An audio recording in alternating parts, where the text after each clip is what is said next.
Olá, o Bahia no Ar está de volta agora às 6 horas 42 minutos em Salvador. Polêmica à vista. Se você é daqueles motoristas que gostam de exceder na velocidade ou até mesmo ultrapassar o sinal vermelho, se prepare. Desde o último dia 22, as placas que indicam presença de radar nas ruas de Salvador não são mais obrigatórias. Agora é o seguinte, quem vacilou, dançou. E claro, tem muita gente que não gostou da medida. Acompanhe. Pisar no freio ao ver uma placa que indica a existência de um radar eletrônico não será mais garantia de se livrar da fiscalização. A resolução, que muda pela terceira vez no Brasil, voltou a provocar polêmica entre os motoristas de Salvador. Eles costumam deixar escondido atrás de placas, atrás de carro, atrás de viatura e vai sempre penalizar o motorista. Eu acho que faz parte até da educação que está se dando, né? Para as pessoas se educarem a andar na velocidade correta. Foi justamente este o argumento utilizado pelo Conselho Nacional de Trânsito, o CONTRAN, para tornar opcional para os órgãos municipais a colocação de placas como esta, obrigatórias desde 2006. A partir de agora, uma via pode ter radar sem que necessariamente exista ali um aviso para os motoristas.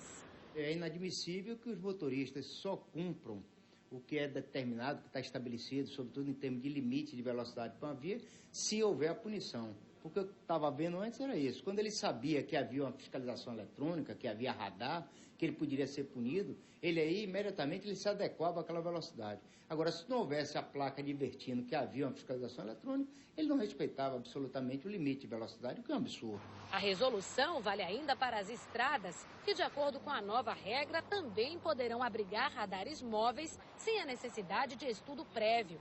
Mas atenção, o CONTRAN exige que os equipamentos fiquem visíveis e, pelo menos em Salvador, a promessa é de que existam placas de indicação da velocidade da via em todos os pontos dos 50 radares instalados.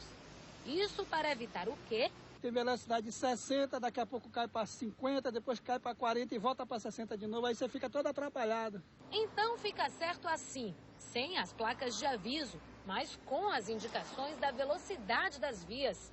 Se a Transalvador e os motoristas fizerem cada um a sua parte, com certeza teremos um trânsito mais civilizado. Concorda? Aí melhora, né? Para todo mundo, né? Polêmica à vista, né? Com essa história aí de placa, de radar, de velocidade, é sempre a polêmica. O fato é que o povo precisa de mais educação no trânsito, acima de tudo. Ó, 2011 está terminando e a Bahia se prepara para a chegada de 2012. E apesar da crise externa, o Estado conseguiu importantes investimentos na economia. Para fazer então um balanço do que foi 2011, convidamos aqui no estúdio o secretário da Fazenda, Carlos Martins, já está aqui comigo. Secretário, primeiro agradecer, né, a sua participação, a sua presença aqui no Bahia no Ar. Muito bom dia. Qual o balanço que o secretário faz do ano de 2011, principalmente quando a gente se fala de Bahia de investimento? Bom dia, Marcos. Bom dia, telespectadores. Evidentemente que 2011 foi um ano que começou com um espectro de crise muito forte. A crise nos Estados Unidos, a crise na Europa e que, evidentemente, continua até agora. E nós tivemos que tomar algumas medidas... E forte também do governo federal no início do ano, né? Exatamente. Nós tivemos que tomar algumas medidas preventivas que se revelou correta. Nós começamos, você lembra, nós começamos um ano com um contingenciamento de R$1 bilhão, com uma série de medidas de contenção de gastos, de monitoramento da qualidade do gasto. E, evidentemente, fez com que a gente terminasse o ano. Além disso, nós trabalhamos com a lógica de aumentar a arrecadação. Então, nós vamos terminar o ano com 9,2% de crescimento da arrecadação. Isso significa 3,5 pontos percentuais acima da inflação. A Bahia está em dia com a dívida pública, por exemplo? Exatamente isso. Isso fez com que a gente terminasse o ano muito corretamente, ou seja, com os gastos equilibrados.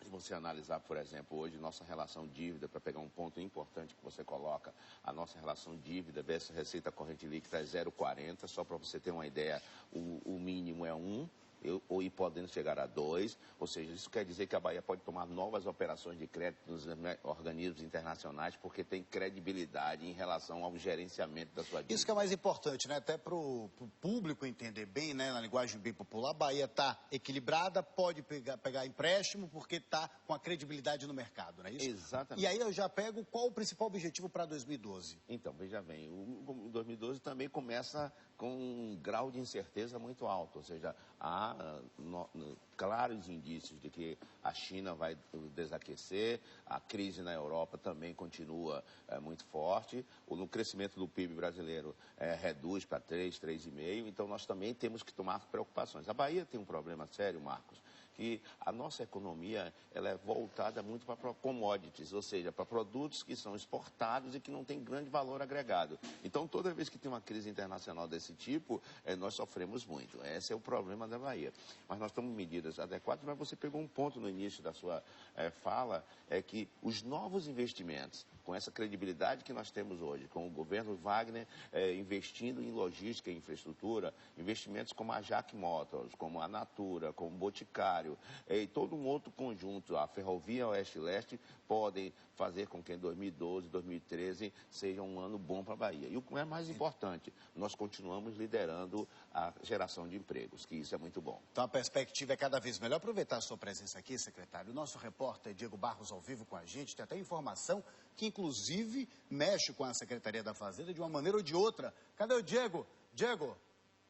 Cadê a informação? Diego, está ouvindo bem? Diego Barros com a gente ao vivo, agora às 6h48, Diego.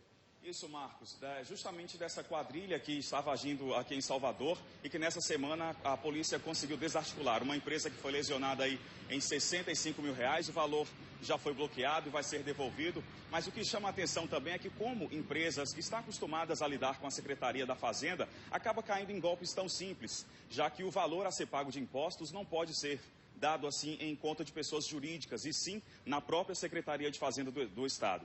Eu queria saber do secretário, bom dia secretário, ao senhor também, como as empresas e até o contribuinte ele pode identificar e saber quem são as pessoas que trabalham de fato na Secretaria da Fazenda. Por favor, responda para a gente. Aí até pegando o gancho, secretário, a gente até a imagem aí dos dois acusados, né? Estelionatários se passaram por funcionários da Secretaria da Fazenda para poder lesionar a empresa. Então aí responde aproveitando, olha aí a foto, os dois sujeitos, né, os dois acusados de estelionato, eles se passaram por funcionários da Secretaria da Fazenda para lesionar uma empresa. Como então combater isso? Veja, Marcos, essa é uma coisa que deixar bem claro. A Secretaria da Fazenda não faz nenhum tipo de abordagem desse tipo, de telefonemas, de contato desse tipo. Quando nós temos uma fiscalização, o auditor fiscal, ele se identifica como auditor fiscal. Quando você é contactado para algum débito ou algum outro tipo, você recebe uma notificação da Secretaria da Fazenda. O que acontece é que esses meliantes, esses estelionatários, eles às vezes utilizam o telefone para dar dados falsos, muitas vezes, e às vezes alguns contribuintes, querendo levar vantagem, que essa é a realidade, acaba caindo no conto. Eu quero dizer claramente, essa já é a segunda vez que há esse tipo de envolvimento nesses últimos 2 anos. Nós recentemente fizemos nós temos um vigoroso combate à sonegação. Recentemente nós fizemos uma operação Marabu, que vai recuperar 54 milhões de reais, de uma quadrilha também que estava no interior. Então, veja bem, a Secretaria da Fazenda não faz contato telefônico para informar débitos ou qualquer outro tipo de manifestação. O contribuinte que tem dúvidas sobre isso, ele deve se dirigir aos postos da Secretaria da Fazenda, por exemplo, aqui em Salvador é a DAT Metro, a Diretoria da Administração Tributária Região Metropolitana, que é na Barro Reis. Então, não caiam nessa situação, porque a Secretaria da Fazenda não faz telefonema em relação a débitos do contribuinte. Então, fica o alerta aí do secretário. Pelo menos a polícia trabalhou e prendeu lá os dois sujeitos, né, acusados de estelionato. São esses dois aí na tela. Secretário, muito obrigado. Feliz ano novo aí, que 2012 seja melhor para a Bahia, tá bom? Para você também, Marcos, feliz 2012 para todos os telespectadores e para a equipe da Record. Um abraço, tá aqui o secretário da Fazenda, Carlos Martins, batendo um papo com a gente, falando aí dos investimentos do nosso estado. Vamos agora acionar a nossa repórter Lara